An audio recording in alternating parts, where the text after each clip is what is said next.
শেরপুরের অন্যতম পর্যটন কেন্দ্র গজনী অবকাশে বেড়াতে গিয়ে ধর্ষণের শিকার হয়েছে অষ্টম শ্রেণীর এক মাদ্রাসা ছাত্রী। এই ঘটনায় লজ্জায় বিষপানে আত্মহত্যার চেষ্টা করেছেন ধর্ষিতা ওই কিশোরীর মা। গতকাল মঙ্গলবার বিষপানের পর রাতে মুমূর্ষু অবস্থায় ময়মনসিংহ মেডিকেল কলেজ হাসপাতালে পাঠানো হয়েছে। গত 14 ফেব্রুয়ারি বান্ধবীদের সাথে গজনীতে বেড়াতে গেলে পূর্ব পরিচিত যুবক ইলিয়াস ওই মাদ্রাসার ছাত্রীকে জোরপূর্বক ধর্ষণ করে। পুলিশ ও এলাকাবাসী জানান, 14 ফেব্রুয়ারি ঝিনাইগাতি উপজেলার বাঁকাকুড়া গ্রামের দরিদ্র কামারের কিশোরী কন্যা ও মাদ্রাসা অষ্টম শ্রেণীর ছাত্রী গজনী অবকাশ কেন্দ্রে 4 বান্ধবীর সাথে বেড়াতে যায়।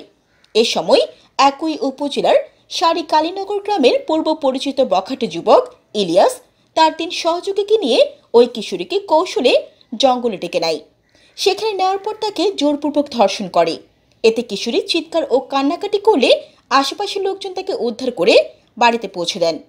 বিষয়টি প্রকাশ হয়ে পড়লে ওই যুবকের প্রভাবশালী পরিবার ঘটনাটি ধামাচাপা দিতে স্কুল ছাত্রের পরিবারের উপর চাপ প্রয়োগ করে। এক পর্যায়ে লজ্জায় মঙ্গলবার সন্ধ্যায় ভুক্তভোগী কিশোরীর মা বাড়ির পাশের পাহাড়ে গিয়ে বিষপান করে। এর কিছুক্ষণ পর বাড়ির লোকজন তাকে বাড়ির পাশের পাহাড়ে অচেতন অবস্থায় পড়ে থাকতে দেখেন।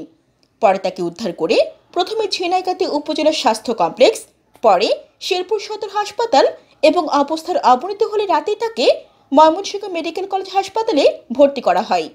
ঘটনার সত্যতা নিশ্চিত করে ঝিনাইগাতি থানার ভারপ্রাপ্ত কর্মকর্তা আলামিন জানান, এই ঘটনায় অভিযুক্ত ও সহযোগী 3 জন সহ মোট 4 জনের নামে মামলা দায়ের করা হয়েছে। অভিযুক্তদের গ্রেফতারের চেষ্টা চলছে। জান্নাতুল আফসানা, চ্যানেল বাংলা।